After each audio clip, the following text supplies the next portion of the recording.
Infertile. Divorced. Failure. Asterisk asterisk. Those 3 words lit up a giant screen during my sister's wedding reception. More than 200 guests laughed. My father smiled and said it was just a joke. My mother calmly sipped her wine as if she were watching a play. My sister leaned toward the microphone and smirked. Asterisk, don't cry too loudly. Deep down, this is probably good for you. Sis. I didn't cry. Instead, I picked up my phone, typed a single word, and hit send. Begin. Seconds later, the ballroom became so silent that everyone could hear the ice clink inside my mother's wine glass. My name is Alba Duarte Costa. I'm 34 years old and an architect. This is the story of how 16 years of lies collapsed in a single night. #####. 4 weeks earlier. It was nearly 11 p.m. when my phone rang. I was alone in my office in Salamanca, reviewing restoration plans for a historic building. The number was unfamiliar. When I answered, a calm, professional woman introduced herself. My name is Dolores Vargas. I'm a nurse at Los Robles Care Home. She was calling on behalf of my grandmother, Rosa. At 84, my grandmother was the only person in my family who had ever made me feel loved. She was scheduled for hip surgery in 3 weeks. The doctors expected it to go well, but at her age, every operation carried risks. Then Dolores hesitated before saying something else. My father has told the staff you may only visit your grandmother if you first attend your sister's wedding. He also mentioned they're preparing something about you during the reception. My grandmother wanted me to be ready. After hanging up, I stared at the award hanging on my office wall. Emerging Architect of the Year. 5 years had passed since I'd spoken to my family. The first voice from my hometown wasn't my mother's. It was a nurse warning me. #### 16 years earlier. I was 18, sitting in my parents' kitchen in Villaverde, a town where everyone knew your family name and exactly how much your father was worth. My father, Hector Duarte, slid a document across the table. It transferred ownership of the 2 hectares of land my grandmother had given me on my 16th birthday. She had looked me in the eye when she handed me the deed. Asterisk, keep this no matter what happens. Sis. My father wanted the land for his new development project, Robledal. He demanded I sign it over. I looked at my mother. She quietly flipped through a magazine without raising her head. She never said a word. I refused to sign. 3 days later, my father emptied the college fund he'd promised me. A week after that, he stood in the doorway and said, "If you leave this house, don't ever come back." My 11-year-old sister, Paula, watched silently from the staircase. I left carrying 1 bag and barely any money. That same evening, my father told the entire town that I had dropped out of school and run away with a boyfriend. None of it was true. But in Villaverde, his version of the story became everyone's truth. For 2 weeks I slept inside my car. I worked at a gas station outside Avila. Later I pulled double shifts at a greasy roadside restaurant while finishing school. Eventually I earned a scholarship to study architecture. I chose that career because I wanted to build something no one could ever take away with a signature. I graduated at 23. No one from my family came. After the ceremony, I ate dinner alone on the floor of my tiny apartment, still wearing my graduation gown. At 24 I married Diego Salinas, a man introduced through my father's connections. He seemed charming in public. Behind closed doors he controlled my money, filtered my calls, and decided which friends I was allowed to keep. I divorced him 3 years later. At 28, a doctor quietly told me I would never be able to have children. I sat alone beneath harsh fluorescent lights while trying to accept a future I had never imagined. Now I'm 34. I'm the lead architect at Ferran and Rios in Salamanca. I use my own name, Alba Duarte. No husband's surname. No father's identity. No one back in Villaverde knows anything about my life. Not because I hid it. Because I stopped performing for people who had already decided I wasn't worth seeing. The next morning I told everything to my coworker Marcos Cole, a former soldier and the calmest person I've ever known. I explained my grandmother's warning, my father's conditions, and the wedding invitation. He listened quietly before saying, "If you go, go with a plan, not hope." That night I booked a hotel in Villaverde. I also took out a navy blue dress I had bought for myself. Not the one my mother would inevitably try to choose for me. 3 weeks before the wedding, My father insisted on a family dinner before allowing me to visit my grandmother. Nothing had changed. The white columns. The perfect lawn. The cold silence. Nobody hugged me. My mother asked if I was eating enough. My father asked what I did for work, then answered his own question before I could speak. I assume you answer phones. My sister arrived late, proudly showing off her oversized engagement ring. Please wear something simple, she said. Gabriel's family has very high standards. As I left, my mother handed me a shapeless beige dress 2 sizes too big. My father reminded me that the Montero family came from old money. Don't embarrass us. Driving back to Salamanca, one word echoed in my mind. Montero. I knew that name. My firm had spent the last 6 months restoring an old textile factory owned by the Montero Foundation. I was the lead architect. Its president, Elena Montero, knew my work well. We had exchanged dozens of emails and video calls. She knew my projects. He had never seen my face. I never intended to use that connection. But I remembered it.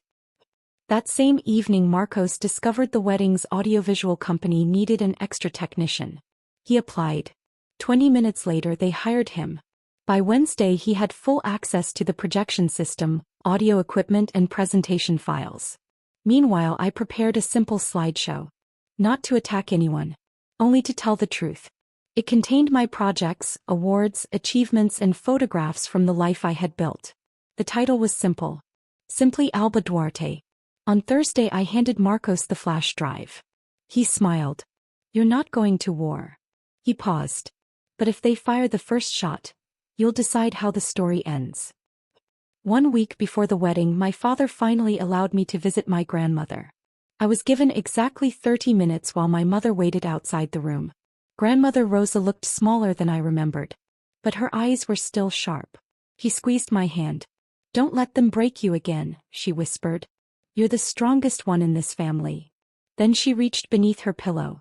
With Dolores' help, she had hidden an envelope. Inside was a copy of the deed to the 2 hectares of land.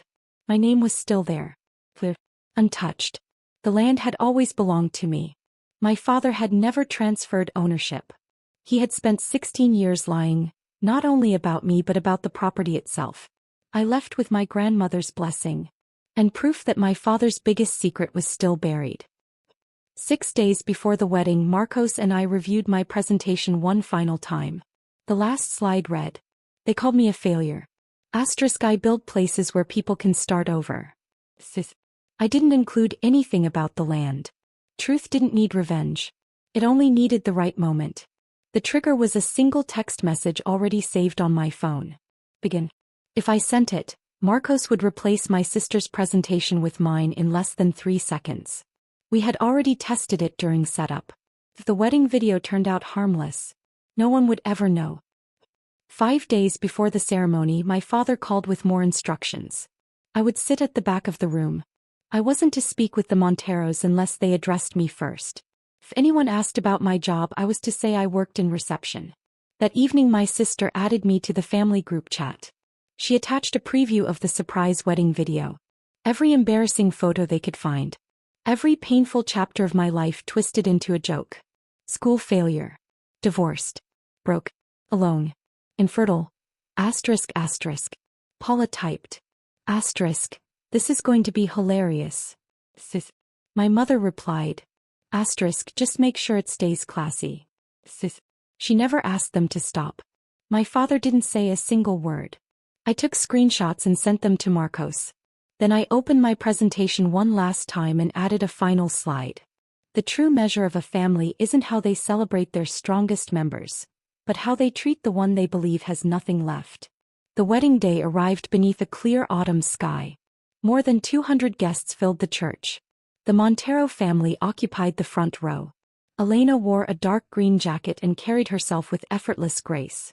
Her husband, Ricardo, sat quietly beside her. I took my seat alone in the very last pew. No one greeted me. My father walked proudly through the aisle, shaking hands and introducing everyone to his wonderful daughter. He wasn't talking about me. My mother floated from guest to guest, smiling as she told everyone how happy she was to have both of her daughters present. Even the difficult one, she added with a laugh. Across the church, I spotted Marcos wearing the audio company's polo shirt. Our eyes met for only a second. That was enough. The reception was held at the country club. Crystal chandeliers sparkled overhead. White tablecloths covered every table. Behind the bridal table stood a massive projection screen. I had been assigned to table 14, tucked beside the kitchen with distant relatives who barely knew my name. During her toast, Paula thanked everyone who had helped organize the wedding. Everyone. Except me. Then she smiled into the microphone. My sister actually showed up today. That's an achievement by itself. Scattered laughter drifted through the room. My father continued discussing business with Ricardo Montero as though nothing had happened. Elena held her wineglass without taking a sip. My mother leaned toward me. "Don't drink too much," she whispered. "And smile." I smiled. Not for her. Because I already knew what was coming. The lights dimmed. The slideshow began. Childhood photos. School performances. Family vacations. Every memory celebrated Paula. I wasn't in a single picture. Then came engagement photos followed by applause. The music changed. A new title appeared. Now let's meet the rest of the family. Under the table my thumb rested on my phone. One message. One word. Begin. I promised myself I wouldn't send it unless they crossed the line. The next slide appeared. An old high school photo of me. School failure. Uneasy laughter spread through the ballroom. Another slide. A broken heart. Divorced. The laughter grew louder. Then came an empty wallet. Broke. A lonely dinner plate. Alone. Paula laughed openly. My mother calmly sipped her wine as though she were judging a performance. Then the final slide filled the screen. One word. Infertile. The room instantly fell silent. Not because people felt sympathy, but because they suddenly realized they had laughed at something they never should have. Paula leaned toward the microphone. "Don't cry too loudly." My father shrugged. "It's only a joke." Elena Montero didn't laugh. She slowly placed her wineglass on the table with a sharp, unmistakable sound. I looked around. 200 faces. Some embarrassed. Some avoiding my eyes. Some pretending to check their phones. I thought about my grandmother. About her trembling hands as she gave me the envelope. About her voice telling me never to let them break me again. They weren't breaking me. Not anymore. I pressed send. 3 seconds later. The screen froze. Then went black. Paula frowned. "What's happening?" Behind the control booth, Marcos calmly removed one flash drive and inserted another. The projector came back to life. A black screen. White letters. Alba Duarte. Every head turned toward me. My father shouted for someone to shut it off. No one could. Marcos had already locked the equipment cabinet 20 minutes earlier. For the first time in 16 years. My father couldn't silence me. The first slide appeared. A photograph of me standing alone at my college graduation. No one from my family came. I graduated anyway. Whispers spread across the room. The next slide showed my architecture degree. Then photographs of restoration projects. Construction sites. Boards. Professional achievements. When the slide displaying Emerging Architect of the Year appeared, Elena slowly lowered her hand from her wineglass. The next slide read, "They called me a failure." Then another. "Today I design places where people build new lives." I quietly stood beside my table. My father's face shifted from anger. "Fear. She's lying," he shouted. "Turn it off." Paula screamed at the technicians. My mother stood frozen, her wineglass suspended halfway to her lips. The final slide appeared. A family's true worth isn't measured by how it celebrates its strongest members, but by how it treats the one it believes is weakest. I never raised my voice. I didn't need to. My father forced a smile and apologized to the guests. My oldest daughter has always enjoyed creating drama. Then he reached my table. His smile vanished. "If you don't sit down," he whispered, "you'll never see your grandmother again." I looked directly at him. "You've used Grandma as a weapon my entire life. That ends tonight." Before he could answer, Gabriel Montero stood. "Let her speak." My mother hissed that I was humiliating myself. "No," I replied calmly. "I'm finally telling the truth." I walked to the center of the ballroom. The room became completely still. I never dropped out of school. My father canceled my education because I refused to sign away land my grandmother gave me. I wasn't abandoned by my husband. I escaped an abusive marriage. I wasn't born to be ashamed of being infertile. It's a medical condition, not a punchline. I turned toward Paula. You created those slides. Then toward my mother. You handed me a dress so oversized I'd disappear in every photograph. Finally, I faced my father. You ordered me to sit in the back, stay quiet, and avoid embarrassing you. I took a slow breath.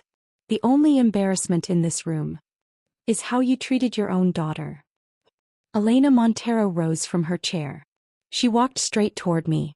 Stopping beside me, she looked at the screen, then at my father. This woman, she said calmly, is the lead architect restoring our foundation's historic factory. Silence. My father's face drained of color.